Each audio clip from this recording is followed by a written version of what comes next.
지난주에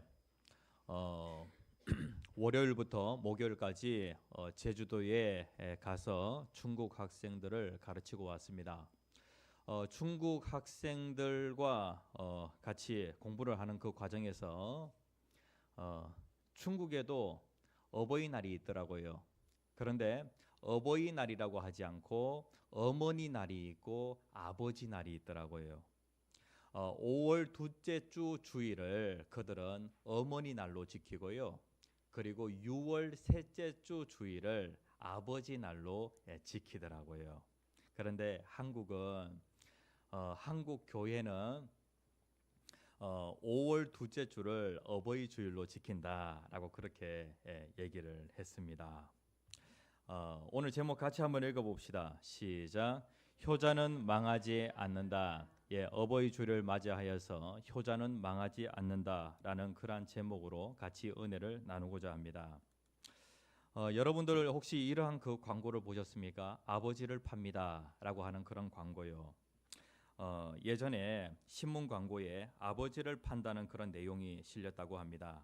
그 광고에 아버지는 지금 노령이고 편치 않아서 10만 원이면은 아버지를 팔겠다고 적혀 있었습니다.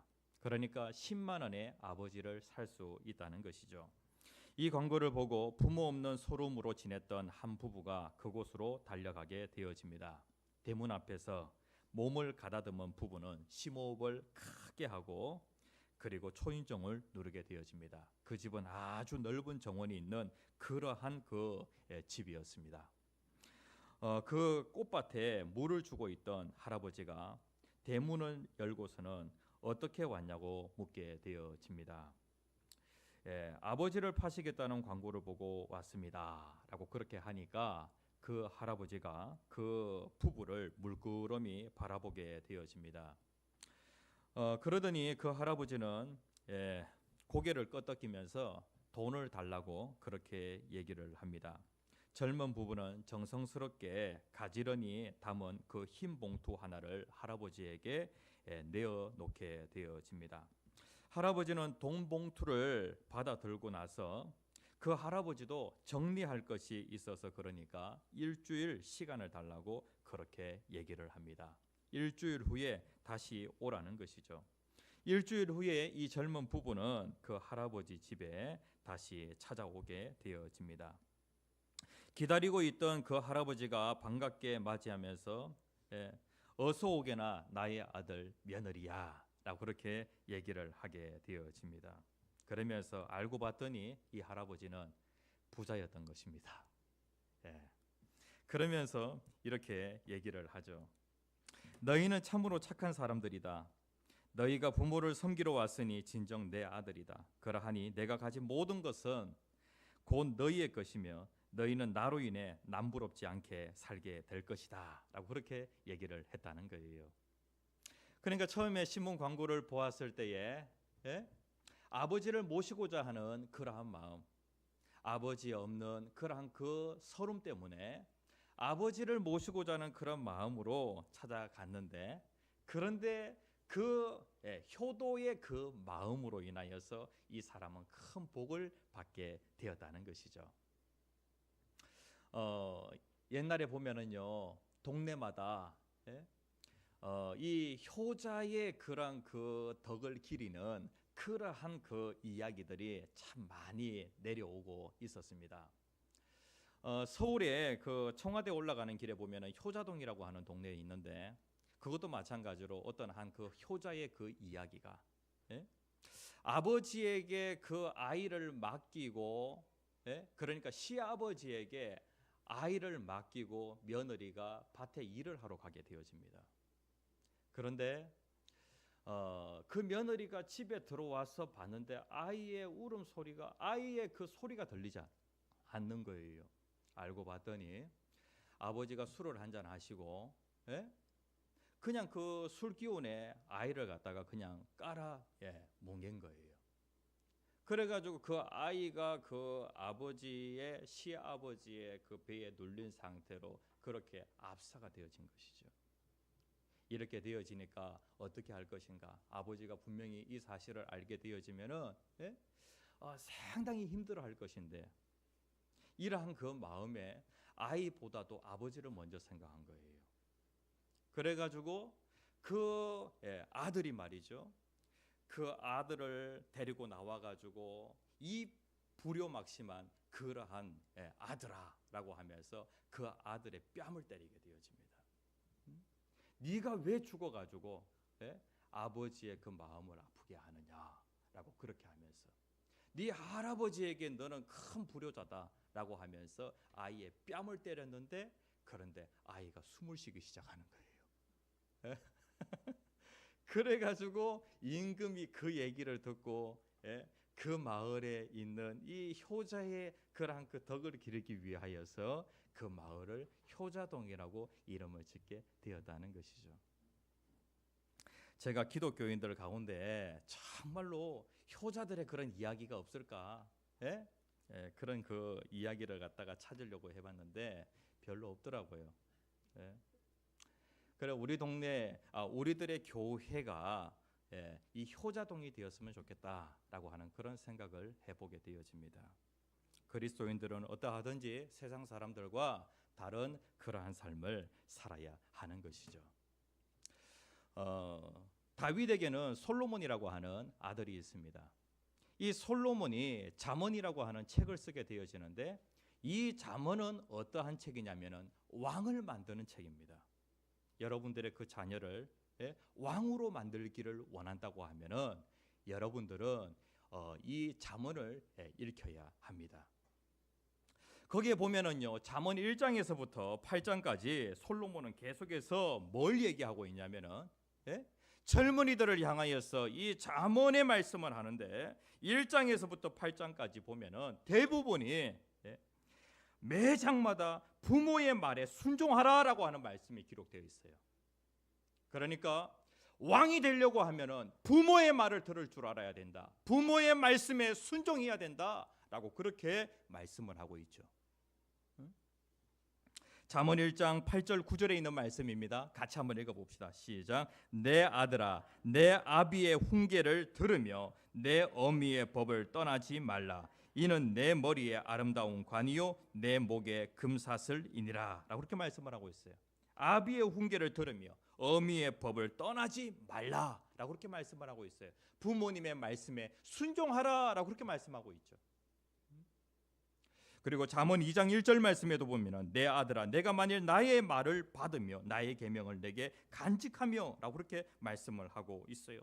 4장 1절 말씀에 보면은 아들들아 아비의 훈계를 들으며 명철 얻기에 주의하라 라고 그렇게 말씀을 하고 있습니다. 그러니까 1장에서부터 8장까지 계속해서 아버지의 말을 들어라 어머니의 말을 들어라 라고 그렇게 말씀을 하고 있죠. 그러니까 아버지와 어머니는 지혜로운 분이십니다. 이 지혜로운 사람의 말을 잘 들어라. 그러면 네가 존귀한 인물이 되어질 수 있다라고 그렇게 말씀을 하고 있는 거예요. 성경에 보면은요, 아브라함의 아들 이삭, 이삭도 효자였습니다. 그리고 이삭의 아들 야곱 또한 마찬가지로 효자였습니다. 그 다음에 야곱의 아들 요셉 또한 마찬가지로 효자였습니다. 그러니까 효자는 망하지 않는다. 하나님께서 이 효자와 관련하여서 이 효자에게 주시는 복이 있다는 것이죠. 3대가 되어져서 4대째에 이 요셉이라고 하는 사람이 아브라함 가문에 나오게 되어지는데 이 요셉이 어떤 사람입니까? 예굽의 국무총리가 되어지죠. 예굽이라고 하는 그 나라의 서열 두 번째인 사람이 되어집니다. 그런데 이 요셉은 어떠한 사람이었냐면은 효자였다는 거예요. 요셉이 이렇게 얘기를 합니다. 창세기 4장 10절에서 11절 말씀에 보면은 아버지의 아들들과 아버지의 손자들과 아버지의 양과 소와 모든 소유가 고센 땅에 머물며 나와 가깝게 하소서라고 그렇게 말씀을 하고 있어요. 요셉이 예굽의 국무총리의 자리에 있게 되어지니까 멀리 계시는 아버지를 가까이 모시게 되어집니다. 그리고 11절 말씀에 보면은 흉년이 아직 5해가 있으니 내가 거기서 아버지를 복량하리이다. 아버지와 아버지의 가족과 아버지께 속한 모든 사람에게 부족함이 없도록 하겠나이다. 예? 이게 바로 무엇이냐면은 요셉의 마음이라는 것이죠. 예? 아버지를 복량하겠다는 거예요. 지금 아버지가 살고 있는 그 땅에는 흉년이 들어서 인하여 아버지가 틀림없이 고생하게 되어질 터인데 아버지를 이 예굽으로 모셔서 아버지를 내가 정성껏 복양하겠습니다 라고 그렇게 말씀을 하고 있죠. 그리고 아버지가 이제 세상을 떠나시기 전에 유언의 말씀을 합니다. 내가 세상을 떠나거든 이 예굽에 묻지 말고 나의 그 고향 땅에 나를 묻어주라 라고 그렇게 부탁을 하게 되어집니다. 요셉은 그 아버지의 그 유언의 말씀을 듣고 그 말씀에 그대로 순종을 하게 되어지죠. 그러니까 요셉은 효자다라고 그렇게 할 수가 있겠습니다. 우리들의 교회 성도님들, 왜 우리는 효도해야 될까요? 왜 부모에게 효도해야 할까요? 오늘 성경 말씀에 보면은 부모에게 순종하라, 그리고 부모를 공경하라 라고 그렇게 말씀을 하고 있는데, 다시 얘기하면은 부모에게 효도해야 한다는 거예요. 왜 그리스도인들이 부모에게 효도해야 되는가? 첫 번째로 같이 한번 읽어봅시다. 이것이 시작. 이것이 삶의 근본 원리이기 때문에. 삶의 근본 원리라는 거예요. 하나님께서 천지 모든 만물을 창조하시고, 그리고 자연에는 이치가 있도록, 자연에 뭔가 법칙이 있도록 하나님이 그렇게 만들어 놓으셨습니다. 그러니까 그 만드신 분이 자연이 법칙에 의해서 그렇게 움직여지도록 하나님이 그렇게 하시는 거예요. 만유인력의 법칙, 만유인류의 법칙이라고 하는 이 법칙이 있는데, 지구에는 중력이 있어가지고 그 중력이 어디에나 동일하게 작용이 되어집니다. 어느 시대나 어느 장소에나.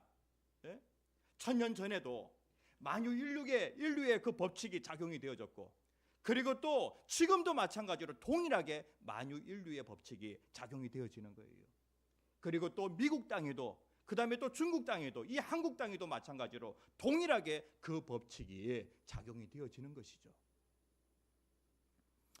사람의 삶도 마찬가지입니다. 하나님이 인간을 만드셨습니다. 그리고 그 인간 사회에 하나님께서 삶의 근본 원리를 하나님 만들어 놓으시고, 그 원리에 따라서 사회가 운영이 되어지도록 하나님 그렇게 하신 거예요. 왜 부모에게 효도해야 되는가? 이것이 삶의 근본 원리이기 때문에 부모에게 효도해야 한다는 것이죠. 1절 하반절 말씀에 보면은 이것이 옳으니라 라고 그렇게 말씀을 하고 있어요. 이 말씀은 어떤 말씀이냐면은 이것이 의롭다, 그 자체로나 본질적으로나 선하고 옳은 일이다 라고 그렇게 말씀을 하고 있어요. 인간 삶의 본질이 무엇이냐면은, 인간 삶의 근본 원리가 무엇이냐면은 자녀는 부모에게 효도해야 한다는 거예요. 한국도 마찬가지고 미국도 마찬가지고, 그리고 또 오늘날 말세를 살아가는 우리들에게도 마찬가지로 부모에게 효도하는 것은 동일하게 작용되어지는 삶의 근본 원리라는 거예요. 이 삶의 근본 원리가 있는데, 이 원리가 무너지게 되어지면 혼란이라고 하는 것이 오게 되어집니다. 자연의 법칙이라고 하는 것이 있는데, 이 법칙이 깨어지게 되어지면 혼란이 오게 되어집니다. 인간 사회도 마찬가지로 자녀는 부모에게 효도해야 되는데, 이 근본 원리가 깨어지게 되어지면 혼란이 오게 되어지는 거예요. 이 원리는 태초부터 하나님이 천지를 창조하시는 그때부터 삶의 기본 원칙이었습니다. 그리고 자연의 질서 가운데 하나였습니다. 그렇기 때문에 그것이 그대로 지켜져야 한다는 거예요. 그 다음에 두 번째가 무엇이냐면은 약속이 있는 첫 계명이기 때문에 우리는 부모에게 효도해야 되는 거예요. 하나님께서 인간이 살아가는 삶의 근본 원리와 관련하여서 10가지의 그 계명을 주셨습니다. 그것을 우리는 십계명이라고 그렇게 얘기를 하죠. 인간은 관계 속에 살아가게 되어지는데 관계 속에서 인간은 행복감을 느끼게 되어집니다. 그러면 어떤 관계가 중요하냐? 인간은 인간을 만드신 하나님과의 그 관계가 정말로 중요하고요. 그 다음에 사람과의 관계가 중요해요. 그래서 10계명을 보게 되어지면은 1계명에서부터 4계명까지는 하나님과의 관계를 말씀을 하고 있고, 그 다음에 5계명에서부터 10계명까지는 이 6개의 계명은 사람과의 관계를 말씀을 하고 있어요. 그런데 하나님과의 관계와 사람과의 그 관계에 있어서 그 가운데 있으면서 연결고리 역할을 하는 그 계명이 바로 5계명이에요. 5계명이 무엇입니까? 내 부모를 공경하라 라고 하는 그런 말씀이죠. 그런데 6계명, 7계명, 8계명 보면은 거기에 약속이 딸려 있지 않아요. 그냥 살인하지 말라, 그게 끝이에요. 그리고 또 간음하지 말라, 도둑질하지 말라, 이게 끝이에요. 그런데 하나님께서는 내 부모를 공경하라 라고 그렇게 말씀을 하면서 뭐라고 말씀하고 있냐면은 거기에 약속을 붙여놓으신 거예요. 다시 얘기하면은 축복의 그 약속을 거기에 붙여놨다는 것이죠. 그러니까 부모를 공경하는 것, 이것이 그 무엇보다도 중요하다는 거예요. 우리가 원하든 원하지 않든 가정의 그 붕괴는 곧 사회 전체의 붕괴로 이어지게 되어집니다. 그래서 하나님께서는 가정을 정말로 중요하게 생각하시는데, 가정의 기초는 무엇이냐면 바로 부부예요. 부부. 그리고 부모예요. 그래서 하나님께서 자녀들을 향하여서 부모에게 공경하라 라고 그렇게 말씀을 하고 있는 것이죠. 예수님께서 제자들에게 기도를 가르쳐 주시면서 그 기도의 시작이 어떻게 되어지냐면은 하늘에 계신 우리 아버지요 라고 그렇게 말씀하고 있어요. 하나님을 부를 때에, 우리가 믿는 그 신을 부를 때에 우리는 그 신을 향하여 뭐라고 부르냐면은 우리 아버지요 라고 그렇게 부릅니다. 신을 아버지라고 부른다는 거예요. 우리 아버지이신 그 하나님께서는 우리에게 복을 주시죠.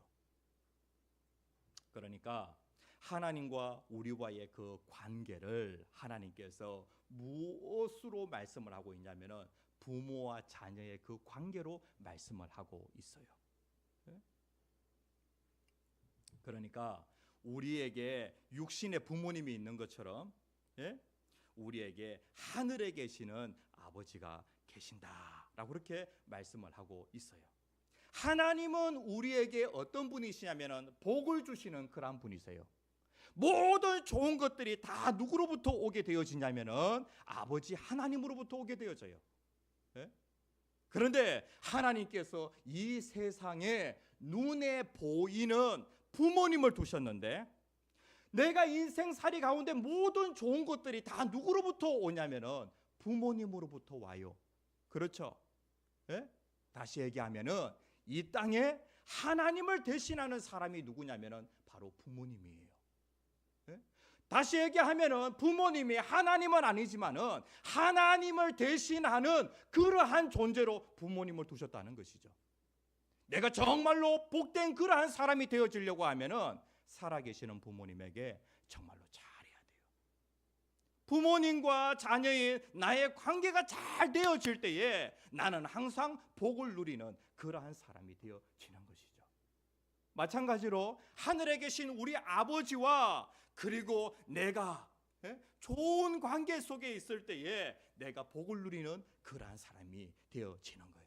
하나님께서는 계속해서 우리를 향하여 뭐라고 말씀하고 있냐면은 우리가 그의 소생이라라고 그렇게 말씀을 하고 있어요. 하나님이 우리를 낳으셨다는 거예요.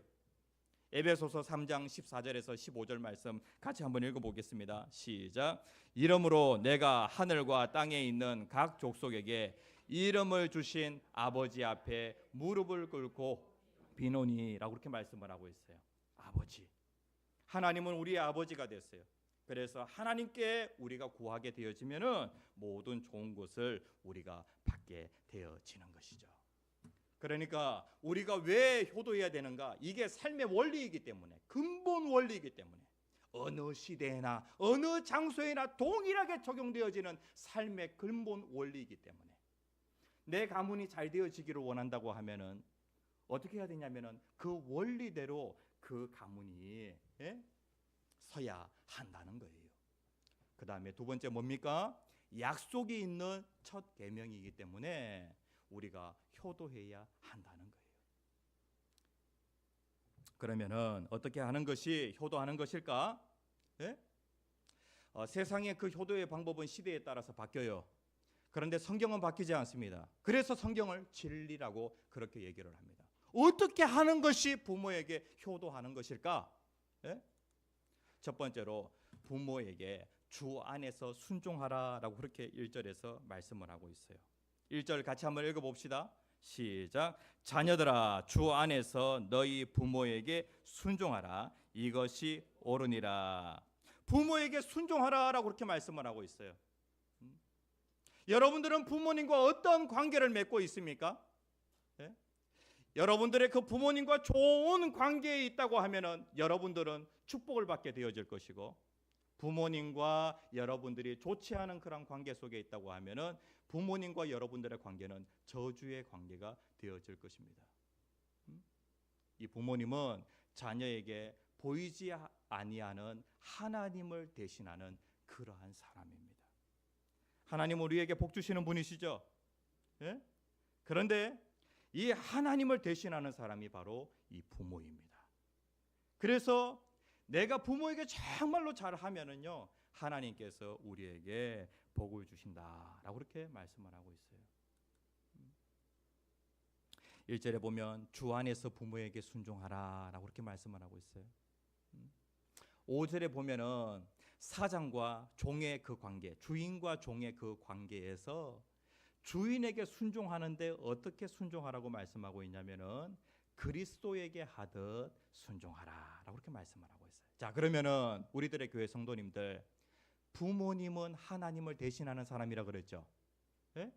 부모에게 순종하는데 어떻게 순종하냐면은 주 안에서, 다시 얘기하면은 예수님에게 하듯이, 우리가 어느 직장에 가서 사장을 섬기게 되어질 때에 예수님을 섬기는 것처럼, 하나님을 섬기는 것처럼 그렇게 순종해야 된다라고 그렇게 말씀을 하고 있어요. 마찬가지로 부모에게 순종할 때도 마찬가지로 하나님을 섬기듯이 그렇게 섬기는 것이 바로 부모에게 순종하는 거예요. 이 순종이라고 하는 이 단어를 헬라어로 휘파코라고 그렇게 얘기하는데, 아래에서 듣다, 귀를 기울이다, 따르다라고 하는 그런 뜻을 가지고 있어요. 그러니까 순종은 무엇이냐면은 부모님 아래에서 귀를 기울이고 잘 따르는 것을 순종이라고 그렇게 얘기를 합니다. 여러분들은 부모님의 그 말을 잘 들어줍니까? 잘 들어주는 것이 순종인데, 아래에서 듣는다.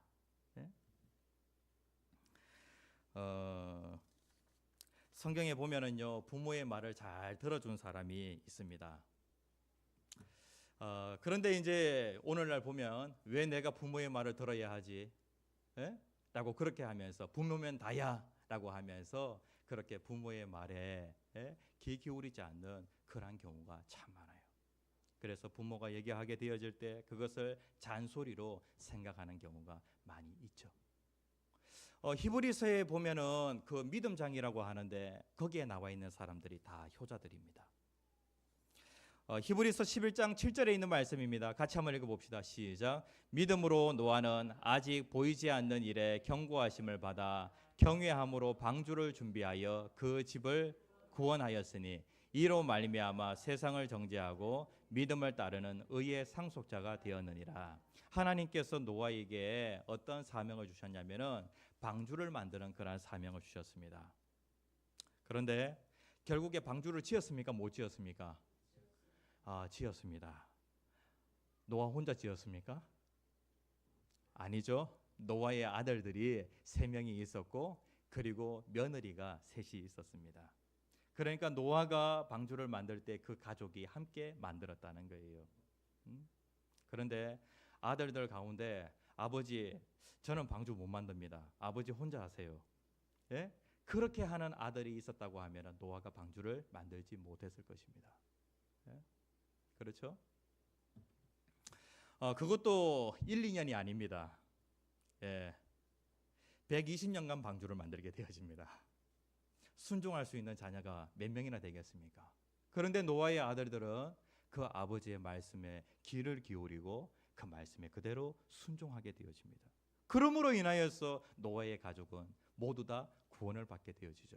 이제는 아버지가 그 방주에 들어가자고 얘기를 합니다. 그런데 아들들 가운데 아버지, 그 좁은데 왜 들어갑니까? 그 어두컴컴한데 왜 들어갑니까? 라고 그렇게 하지 아니하고 노아의 아들들은 아버지의 말씀에 순종해서 다 방주 안에 들어가게 되어집니다. 그렇죠? 예. 그러니까 노아의 아들들은 아버지의 말씀에 귀를 기울이고 그 말씀에 순종했다는 것이죠. 이렇게 하는 것이 바로 부모에게 효도하는 거예요. 그 다음에 부모를 공경하라라고 그렇게 말씀을 하고 있는데, 이 공경이라고 하는 이 말은 어떤 말이냐면은 무겁게 여기다, 존경하다라고 하는 그런 뜻을 가지고 있어요. 예? 부모의 존재에 대해서 가치를 두는 것, 존재 가치를 인정해 두는 것을 공경이라고 얘기를 하는데요. 좀 더 쉽게 얘기하면은 부모를 가볍게 여기지 않는 것이 부모를 공경하는 거예요. 2절 말씀에 보면은 내 아버지와 어머니를 공경하라라고 그렇게 말씀을 하고 있는데, 부모님의 그 말을 어떻게 하냐면은 가볍게 여기지 않고 무겁게 여기는 것이 바로 부모를 공경하는 거예요. 그 다음에 두 번째, 이것이 정말로 중요한데, 부모의 허물을 덮어주는 것이 바로 부모를 공경하는 거예요. 노아의 아들들은 아버지의 그 말씀에 순종하게 되어집니다. 그리고 하나님께서 말씀하신 대로 온 천지가 물로 물이 가득 차게 되어지고, 하나님께서 심판하신 그 이후에 노아의 가족들은 포도 농사를 하게 되어집니다. 그런데 하루는 노아의 그 아버지가 벌거벗은 그러한 상태로 누워 있는 거예요. 술이 취한 것이죠. 그런데 그때에 노아의 아들들 가운데 두 아들은 아버지의 허물을 덮어주게 되어지고, 그리고 한 아들은 아버지의 허물을 덜쳐내게 되어집니다. 부모 공경이라고 하는 것이 무엇이냐면은, 이 세상에 완전한 부모는 한 사람도 없습니다. 허물 없는 부모 한 사람도 없습니다. 이 세상에 죄인 아닌 사람이 한 사람도 없는 것처럼 부모님도 죄인이고 부모님도 허물이 있는 그러한 사람입니다. 자녀라고 한다면은 어떻게 하는 것이 부모를 공경하는 것이냐면은 부모님의 허물을 덮어주는 거예요. 네? 덮어주는 거예요. 하나님께서 예수님의 그 피로 말미암아 나의 죄와 허물을 덮어준 것처럼 우리 부모님의 그 죄와 허물을 덮어주는 것, 그것이 바로 무엇이냐면은 부모님을 공경하는 거예요. 네? 효도는 이렇게 하는 거예요. 부모님의 그 말을 잔소리로 여기지 않고, 일단은 부모님은 나보다 지혜로운 사람이기 때문에 잘 들어주는 거예요. 그리고 그것을 무겁게 여기고, 그리고 부모님의 그 허물을 보게 되어질 때에 그것을 덮어주는 것이 성경이 얘기하는 효도라고 그렇게 말씀을 하고 있어요. 이런 그 효자에게 하나님께서 약속하신 그 축복이 있는데요. 우리가 인생 살 가운데 질도 중요하고 그 다음에 양도 중요하잖아요. 양적으로 질적으로 하나님께서 엄청난 복을 약속을 하고 있어요. 우리가 인생을 살아가면서 최고의 복을 얘기한다고 하면은 잘 되는 것, 이거 복이죠. 이것을 질적인 복이라고 할 수가 있겠습니다. 그 다음에 또 오래 사는 것, 그것 또한 양적인 복이라고 할 수가 있겠죠. 2절 말씀에 보면, 3절 말씀에 보면은 3절입니다. 오타가 났습니다. 같이 한번 읽어봅시다. 6장 3절 시작. 이로써 내가 잘되고 땅에서 장수하리라. 신명기 5장 16절 말씀에 보면은 내 생명이 길고 복을 누리리라 라고 그렇게 말씀을 하고 있어요. 에베소서에서는 이 순서를 갖다가 바꿨습니다.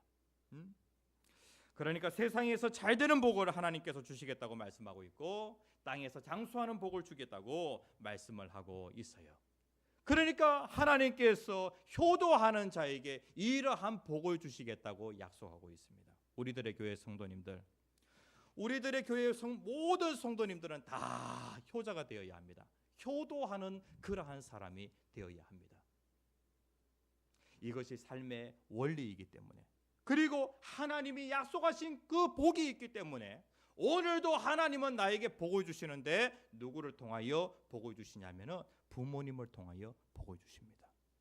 예? 그래서 부모님 살아계실 때에 부모님을 나의 축복의 통로로 여기고, 예? 부모님의 건강을 위해서 기도하고, 부모님이 어떠하든지 예수를 믿고 천국에 가시도록 우리가 부모님을 위하여 기도해야 하는 거예요. 이것이 부모님에게 줄 수 있는 가장 큰 선물이라고 할 수가 있겠습니다.